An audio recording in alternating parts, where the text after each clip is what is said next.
সরকার ঘোষিত নির্ধারিত সময়ে জাতীয় নির্বাচন না হলে দেশ সংঘাতের দিকে এগিয়ে যাবে বলে মন্তব্য করেছেন বিভিন্ন রাজনৈতিক দলের নেতারা।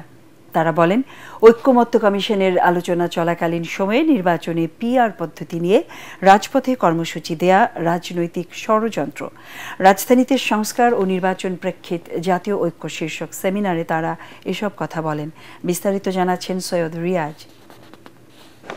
রাজধানীর স্কার্টনে বিআইএসএস মিলনায়তনে বেসরকারি সংস্থা ডেমোক্রেসি ডায়াস আয়োজিত এই সেমিনারে বক্তারা বলেন, ২৪ পরবর্তী বাংলাদেশে জনগণের মধ্যে স্বচ্ছ প্রক্রিয়ায় ভোটাধিকার প্রয়োগের আকাঙ্ক্ষা সৃষ্টি হলেও একটি মহল তা বানচালের ষড়যন্ত্র করছে।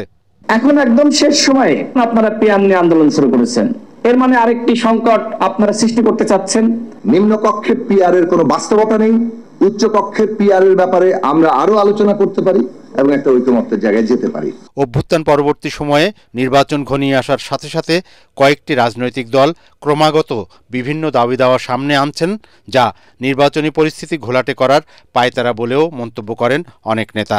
যে কদিন আমাদের হাতে আছে, একটা স্পেশাল কনস্টিটিউশন অর্ডার যদি নাও দেয়, তাহলে 15th অ্যামেন্ডমেন্ট বাতিল হওয়ার পরে আমরা গণভোটে তো যেতে পারি। গণভোটে গেলে জুলাই সনদের স্বীকৃতি হয়, বাকি যতগুলো ব্যাপার আমাদের এগ্রিমেন্ট আছে সেটাও সংবিধানের অন্তর্গত হতে পারে। অভ্যুত্থান পরবর্তী দ্রুততম সময়ে নির্বাচনের মাধ্যমে গণতন্ত্রকে সুসংহত না করলে দেশে নৈরাজ্যকর পরিস্থিতি সৃষ্টি হতে পারে বলে আশঙ্কা প্রকাশ করেন বিএনপি নেতা আমির খসরু।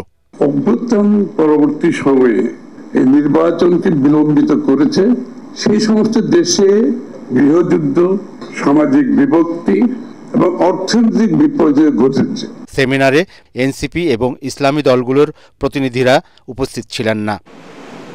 সৈয়দ রিয়াজ, এটিএন বাংলা, ঢাকা।